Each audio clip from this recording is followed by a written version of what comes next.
Michael, thank you Yes, for talking to us on Jazz and Beyond. Uh, my pleasure.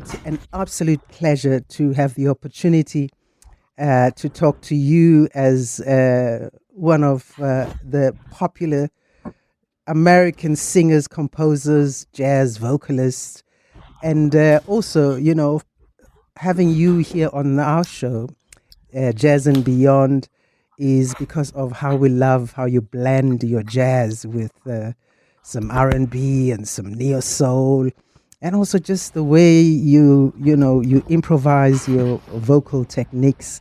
And more importantly, congratulations for your two Grammy nominations for Thank you so much. for I really four appreciate that. for the track four and also for Fly as Hmm. well. And I guess these nominations and this on your second album is something you're very proud and excited about. Yeah, extremely proud. I really didn't see it coming, so it was a really very pleasant surprise, and I'm so proud of the record and happy that people have responded to it so well. Wow. I mean, you just in your 30s, but already your name is in the tongue of everybody. Even as far away as here, because my goodness, I guess a lot of it also has to do with the fact that you grew up in a household where there was music all the time. It was the Yep. language. You know, I guess it's that environment that shaped who you are as an artist today. Yeah, absolutely. I mean, I grew up surrounded by people who were always performing and listening to new types of music, and it was really formative for me to be around amazing music and musicians from such a young age. But it's also one of those things, that when you're that young, you don't realize how special it is until you get a little bit older and look back. I mean, with growing up with both parents being in the music industry, I hope you're not Hmm. falling off your chair or something. Oh no, I'm good. uh, with both your parents in the music industry, uh, and you falling in that route as well. Did you even think of doing anything else? When you're young, did you even think that there's something else to do outside of this, music and being in the entertainment industry? Were you exposed to anything else? Oh, totally. I mean, I've always had a lot of interests. I think I have one of those brains that kind of like I appreciate a lot of different things. It's more a matter of what I wanted to sort of devote my time to. And so music was always in first place for me, but I also was always really into uh, languages. I'm a huge language nerd, math, science, astronomy I was really into as a kid. But music was always the thing. I always knew that I was going to end up in music, but I've definitely had a lot of interests over the years. Oh, so what have you done with all your science interest, and have you explored that side of things, and even what the universe is doing and how it's evolving, how it's affecting us? I mean, I mean, in recent years, it's kind of taken a bit of a backseat. I think in college, I was really into, watching videos about like particle physics and things like that. And Mm. by no means I'm not an expert at all. I never went to school for it. It was more just sort of a casual, thing. I just find uh, I like to know about the sort of nature of reality or whatever. So sometimes I'll explore and see what the new scientific discoveries are. But if anything, I'd say the non-musical interest that I think I'm most active in is language. I'm a big language learner, and I just really enjoy getting into that process. So, what languages outside of English can you Hmm. converse in? Know that I'll try Yeah, and challenge you in anything, but yeah. I mean, I feel totally comfortable in Spanish. I feel fairly comfortable in French and Portuguese. I mm, can sort of stumble my way through Italian just as like a Romance language speaker. And then I have a little bit of Japanese. But really, it's like English, Spanish, are fluent in, and then French Portuguese are kind of mid. And do you incorporate that in your vocals, in your singing, in your songs and compositions?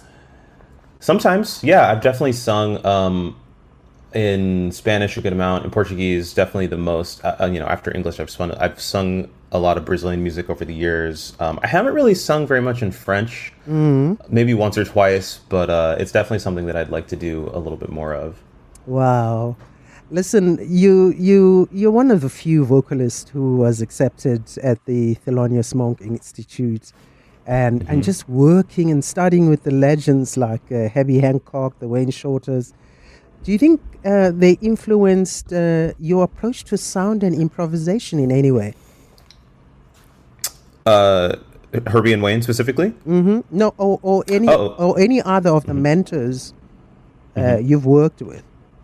Sure. Yeah, no, absolutely. I think when I was at the Institute, that was that time, and it's only 2 years, which now seems like so little, but back then it felt like a really long, intense period of deep study and listening and practice. And I learned so much from these mentors, to have access to people like Herbie Hancock and Wayne Shorter is just such a privilege. I had been a fan of their music probably since I was like 15 or 16. And so to get to actually interact with them regularly was really, really mind blowing. And I really cherish the lessons and the memories and things that I got from them during that time. Yeah, and then with that kind of background and foundation, though, how do you balance the traditions of jazz with just the freedom of your own experimental style? Yeah, I mean, for me, they're in a way they're kind of one and the same. I mean, I think the label jazz and the things that people associate with that word have changed over the years, right? And at any given time, people have a lot of different takes on what is and is not jazz. And so for me, one of the things that is fundamental to the music is actually a feeling of exploration and a feeling of, searching and playfulness and community and, giving yourself the permission to like express whatever it is that you need to express. That's not all of the music, right? There's more than just that. But I think the through line for me, when asking these sorts of questions of how do you balance the tradition with making your own statement, it's like, well, I think making your own statement is part of the tradition. It's like a huge part of the tradition. And so for me, it's like I had to go through the process of realizing that and let go of some of these ideas of, oh, if you let in a little bit of R&B influence, then it makes it less legitimate or it makes it less jazz. I think as long as it's coming from that place of authenticity, if you feel like you're making music, at the end of the day, that's all that really matters. Yeah, and I mean, you just sound like you're having such fun when you do sing. I mean, with these two projects, Bones and Fly, which are different projects, how has your creative process though evolved between the two albums? Yeah, so for Bones, it was more of it was more production focused, like electronically speaking. So I would sort of craft these tracks into Logic, my music making app, and then from there I would sort of compose the songs. I would build out the songs. Whereas with Fly, it was much more writing at the piano, like sitting at the piano with a notebook, pen and paper, and figuring it out more that way. And I really like both approaches. It just sort of felt like each project called for a different approach. Yeah, I mean, tracks like Four, which is the nominated tracks. What inspired you to actually reinterpret that jazz standard, that Miles Davis standard, and also just being able to make it your own, because you've done such a fantastic job on that song? Thank you. I appreciate it. I mean, it's so funny because like that song almost did not make it onto the album. Oh wow. Which is really funny. So I had because we all know Miles's version and my take on it is super different, right? Yeah. So I had this rhythmic idea for a while, but I didn't know what it went to. It kind of was just this like loop on my computer that I sort of left in the background. And when it came time to make Fly, I was going through a bunch of old stuff, and sometimes you'll make a little gem and not realize that it's good until years later, right? And so I was just going through and listening to some old stuff, and I found this rhythm thing, and I said, that's really cool. I don't know what it is. It's like this weird little musical gremlin, but maybe there's something, maybe I can make something out of it. And so I tried a couple different songs, a couple different standards, and none of them really felt right. And then I kind of stumbled into four, and I was like, oh, something here is a vibe. And so I kind of tweaked it a little bit and ended up with the arrangement that ended up making the record. But it was kind of a coin toss. I needed one more song, and it was between four and it was funny now, I can't even remember what the other song was, but it was between four and another random song.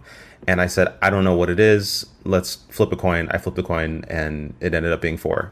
And I'm so happy that I picked it, because it resonated really well with folks. Yeah, no, it definitely resonated a lot with us who love your music. And I mean, you're talking about the layering, and you do that, with the layering, a very rich layering and looping as well. You treat your voice like it's like an instrument, like a horn, because you're improvising, you're looping, you're layering. But when did you realize that your voice could actually function that way? Yeah, I mean, I think, the voice is an instrument like any other, and I was always surrounded by peers who were improvising at a really high level, and I just really wanted to be able to get in there. If like, there's not really any other way to say it. Like, when I was 15, 16, 17, and I heard my friends, sax players, piano players, whoever, soloing over these crazy changes, I said, I want to do that. I want to be able to feel comfortable over these complex changes. And I think what did it, I had a friend in high school, who we were in some like improv class, and the teacher had us improvise over a blues vocally. And he went, and he's not like a professional singer or anything, so maybe his intonation wasn't all the way there, but his phrasing was great, and the ideas were there, and like he was really singing the changes. And I said, oh, well, he can do it because he has that understanding and that language. And just because he's not necessarily a singer doesn't mean that prevents him from doing the thing. And something flipped in my brain. I said, all right, cool. Like, if he can do it, I can do it. And I kind of wanted to just like explore harmony. That's kind of what started me wanting to explore harmony, because it feels like the access point for a lot of that stuff. Wow, I mean, you did so, and especially on the album Fly, the album it feels very expansive, emotionally and musically. Actually, first, does the title actually represent something for you? I guess freedom somewhere. Yeah, totally. I mean, the title to me kind of sprouts out from this idea of I wanted to let my ideas fly. I wanted to feel free in the writing and arranging and musical emotional process, to really just let the project take off, and not get too bogged down by like overthinking or perfectionism, or thinking about every single tiny little choice for a really, really long time, because that tends to be my default setting. Yeah. And I don't think there's anything wrong with doing that. I think like for Bones, for example, it was a lot more that, and I think that project really called for that. But for this one, I really wanted it to be a lot more kind of off the cuff and trusting your first mind. So that was the main reason I called it Fly. And another reason is because we were under really swift time deadline, and so the time was literally flying. Yeah. And it just felt like the culmination of all these things. So that's what the title means. Yeah, for me. yeah. And I guess maybe taking some risks there, and and probably part of your transformation, after the first album. But is there a track, or maybe one or more tracks that are personal to you on Fly? Oh yeah, I mean, so many of them. I mean, I think the one that comes to mind is the title track, because that's the one with my mom and dad. Ooh, nice. And yeah, so on the title track Fly, it's me singing and my dad playing saxophone on the melody, and then the background vocals are me, my dad, and my mom. and my mom did most of the vocal arranging for that song. And then my dad recorded a couple of background horns as well. So it's just like it's the whole family on that tune. We're singing, my dad's playing, my mom arranged, I wrote the song, and that one feels really special to me. Wow. And talking about your mom and your dad, I mean, your dad played saxophone for the likes of Earth, Wind and Fire, and your mom working with the likes of Beyonce. What was it like at home, with all these stars, coming in and out of the of the house? Or did it not did it not register to you that they were just, people who are in the entertainment industry and they're, friends of my folks, and that was Sure. that? Yeah, I mean, like, it it feels normal, which is weird to say because it's not normal, right? Like, it's very much not normal. But again, like as a kid, Mm, you don't really know that it's not normal until you get a little bit older. And so I think for me, it just was like, yeah, mom and dad are at work, and they work with people who are really fancy. And it wasn't necessarily like a revolving door of celebrities in our house or anything like that, but like I would be with them in rehearsals or recording sessions or on tour occasionally, and or backstage watching them, and it just was like I always thought it was really cool, but mm. it also felt normal because that's all I knew. And also growing up in Los Angeles, I had a lot of friends growing up whose parents were also in the business. So it was like Ah, sort of socially reinforced as well that this is kind of just what parents do. They do stuff in the entertainment industry. yeah. Your music, though, it sits at the crossroads of jazz and soul and R&B and experimental kind of sounds.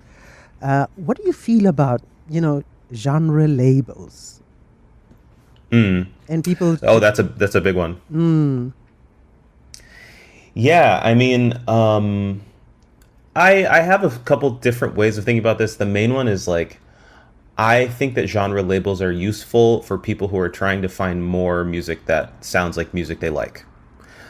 To me, that for me is kind of like the main usefulness of it, right? Like if I hear this song by Erica Badu, and I've never heard of Erica Badu, and I've never heard music that sounds like that, and I say, mm, what type of music is this? And they say, oh, okay, it's like neo soul or something like that.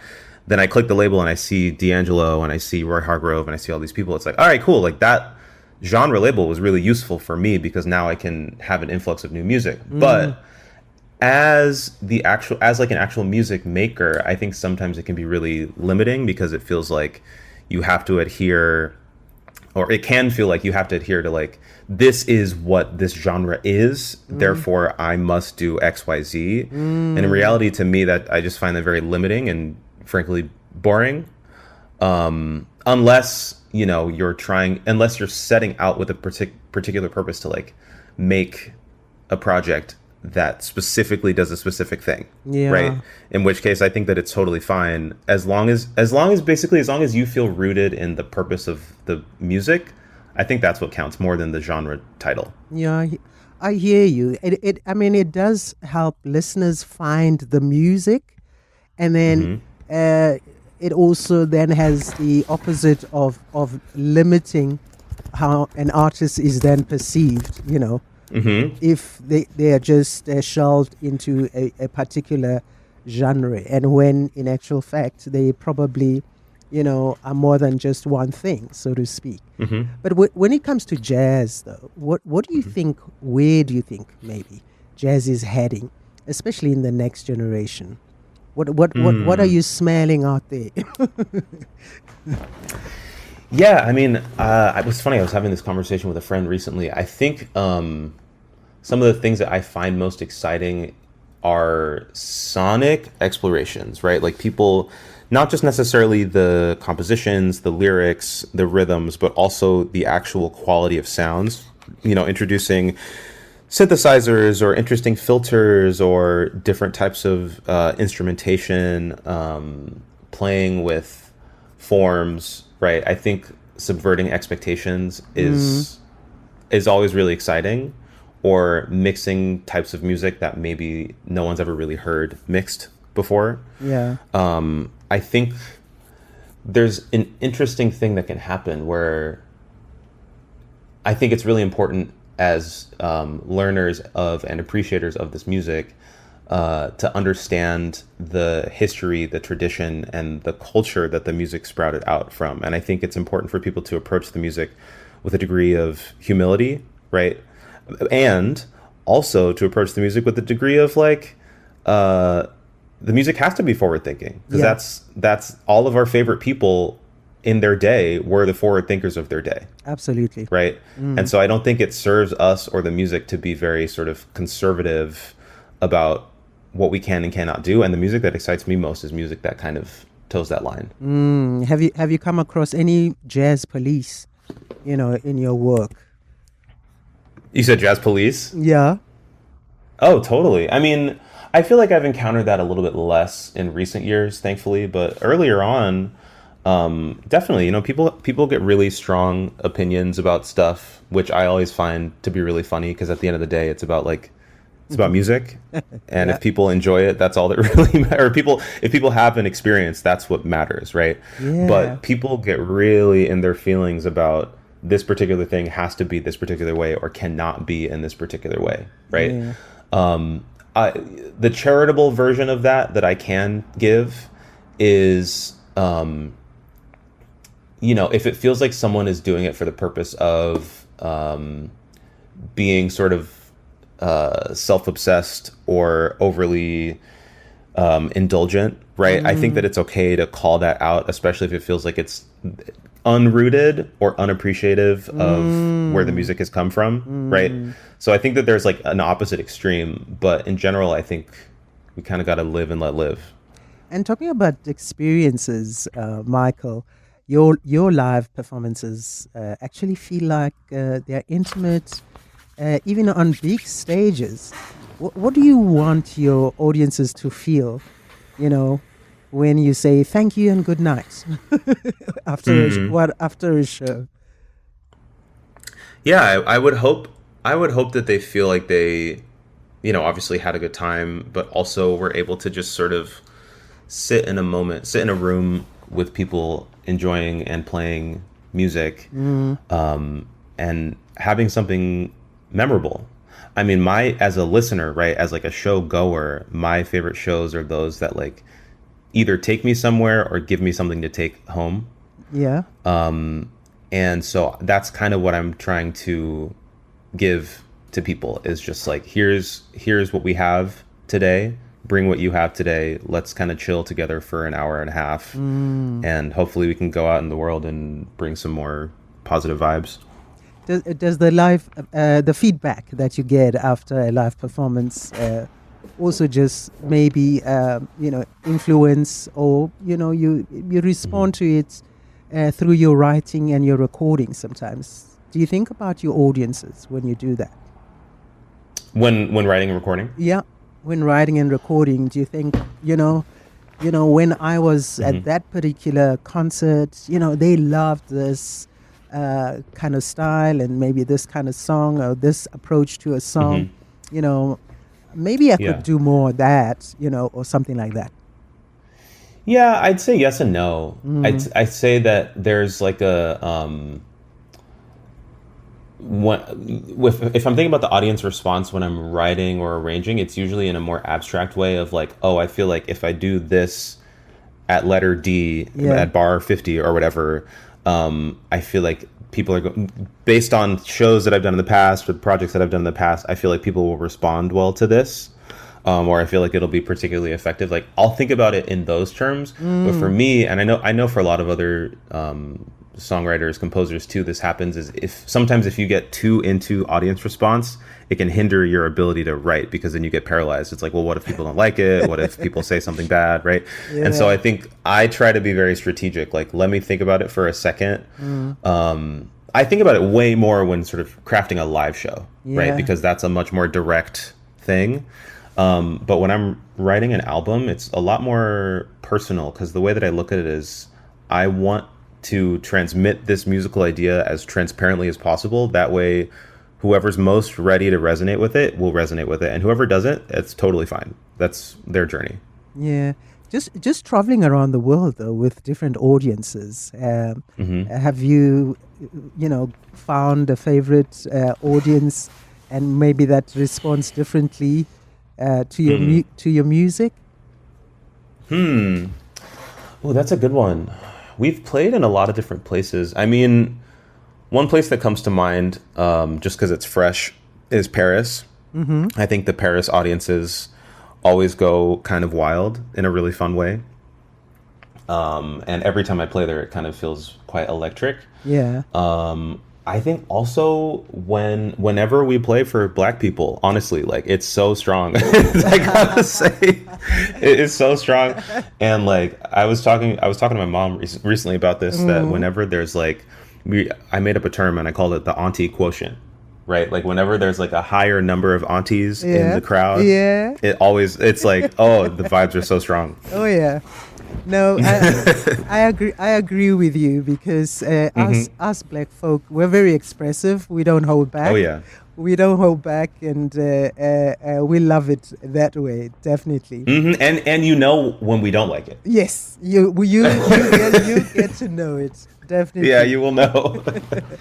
Are there maybe some sounds that you haven't explored that they come in a dream, or maybe in a thought, or maybe even collaborations for that matter? Definitely. I mean, like I would say that my mind is kind of, at least what it feels like, is it's kind of an endless well of sounds, and the sounds are sort of shifting. With the day, with the week, with the month. And so it is more just like when I'm feeling like making a project, then I sort of check in with the sounds that I'm hearing. So there's definitely new stuff in my ear, and I'm looking forward to future projects, because even just going from Bones to Fly, they're so different. Yeah. But they both feel like myself. When I listen to Bones, it feels really true to who I am and especially what I was going through at that time. And when I listen to Fly, it's the same thing. They just sound different. Yeah. Let's just talk about access. Music. Your music reaches listeners through streaming, social media, live performance, and then there's the technology that is coming in that's shaping the future of music and jazz. It could be for better or for worse. What's your thought on that? Like how modern technology is affecting music overall? As in access to the music, in that one, unless you're doing live performances, you're not really getting paid, or unless sure. You're streaming to I don't know how many millions you're supposed to get before you see any pennies coming through, kind of thing. Yeah, I mean, I think it's really bleak and bad and terrible, right? Frankly, just to be totally real about it, I think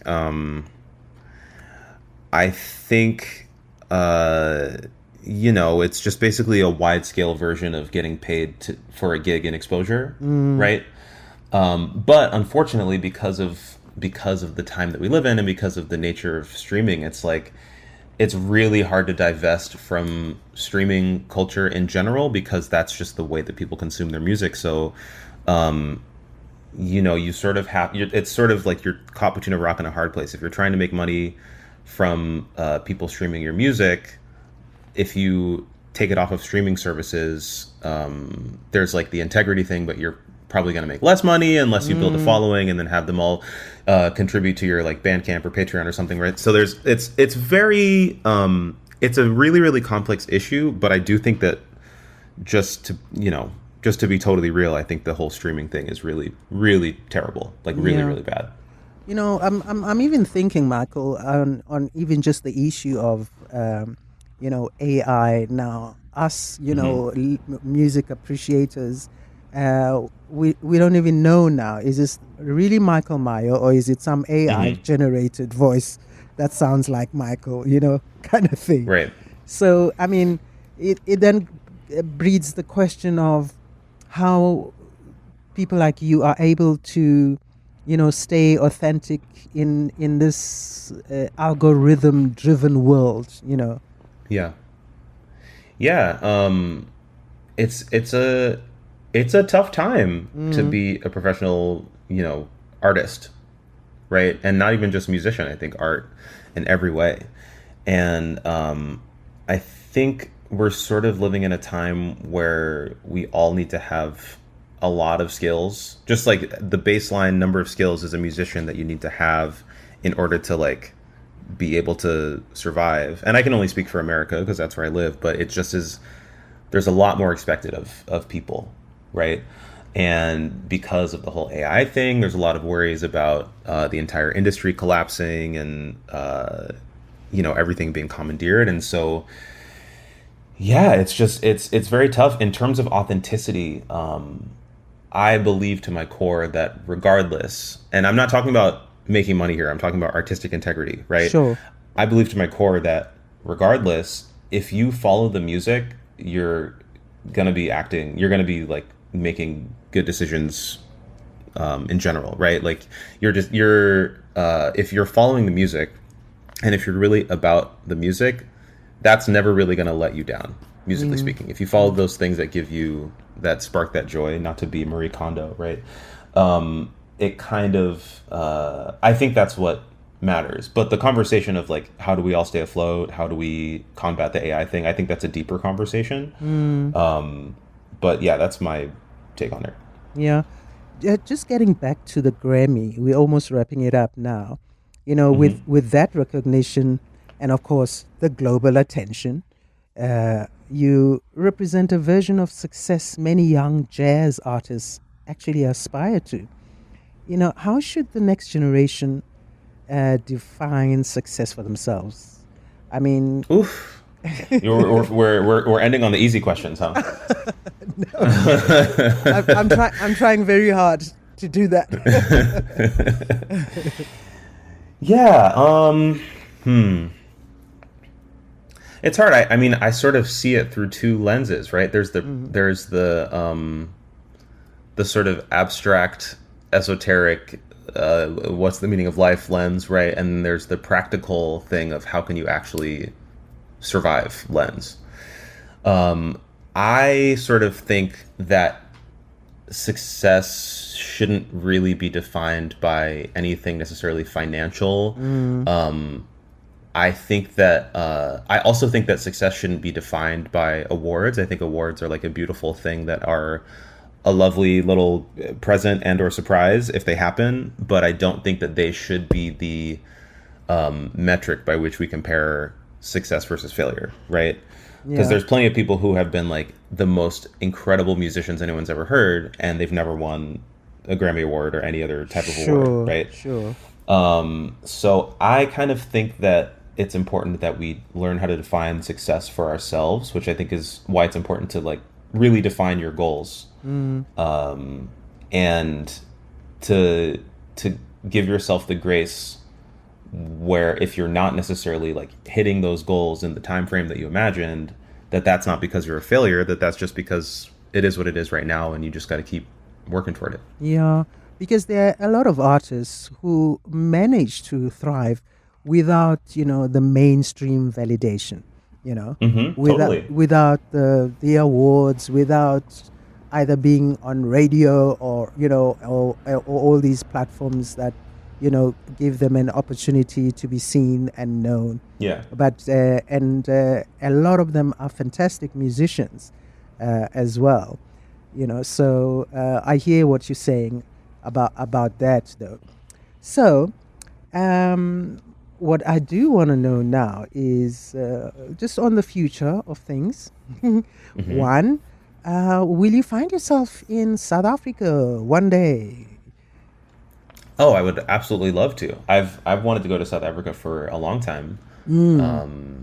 I have a friend great singer named Vuyo Satashe, who's from South Africa. We know him very Of well, course, yes. of course, of course. And I'm pretty sure actually we met a long, long time ago. I think he might have been the first person from South Africa. That's not true actually. I Mm. studied with the great bass player John Lockwood in college. Ah, okay. Um, and yeah, I've heard really great things, and I have friends who have played in Cape Town, and I would love to come whenever it manifests. Okay, and just on the future of jazz and musicians, just looking back at this particular era. What do you hope, musicians learn from artists like you about just this courage you have and this creativity and the taking of risks and Mm. also just what do you call it, being bold and saying, look, this is who I am. I love who I am and hope you love it too. If not, okay, go next Yeah. door. Go next door. Right. Right. Yeah, I mean, I think at the end of the day, it's all about authenticity, right? I think you have to lead with authenticity because you never know who will benefit from seeing you be visible, and seeing you be real. And it's not to say that you always have to, show the most perfect curated version of yourself. But I think it's important to be visible as you are doing what you do, Mm. because sometimes you might show up at the perfect time in someone's life for them to, get pulled out of something just by seeing you, right? And I learned that over the years. I didn't think necessarily that I was doing anything special or notable, and I received a message from someone saying like, oh, I saw you doing this thing and it totally inspired me to do something, right? And Mm. so I think our communities are better served when we have the courage to take up space and to actually, exist visibly as we are, and just be about the art, be about the music at the end of Yeah, the day. That's what's going to sort of serve you and lead you through. true. What are you currently listening to that inspires you? Ooh. Oh, so much. There's an album that I used to love that recently came back into my rotation called Aki, Mm-hmm. by the singer Tatiana Parra. She's an incredible Brazilian singer, and the pianist Andres Beus. I'm not sure how to pronounce his last name. Beusart. Really, really beautiful album from 2011. I also have been listening to Rosalia, the Spanish artist. She's incredible, and Uh, listening back to Kenny Kirkland, piano player, classic. okay. Okay. Yeah, big Kenny Kirkland fan. Lovely. And what's next for you creatively? Any dream, new direction you're excited about? I'm working on a new thing. It's a little secret, so I can't go into too much detail. But Okay. I am working on a new project right now, that will hopefully be coming to light pretty soon. We look forward to it. Listen, all the best at the Grammys. I hope you Thank you. you get both for the song and for the album. And we hope to see you in South Africa very soon. Thank you so much. I'm really looking forward to it. Our pleasure. Thank you so much, Michael. Yeah. You have And a nice day. you too.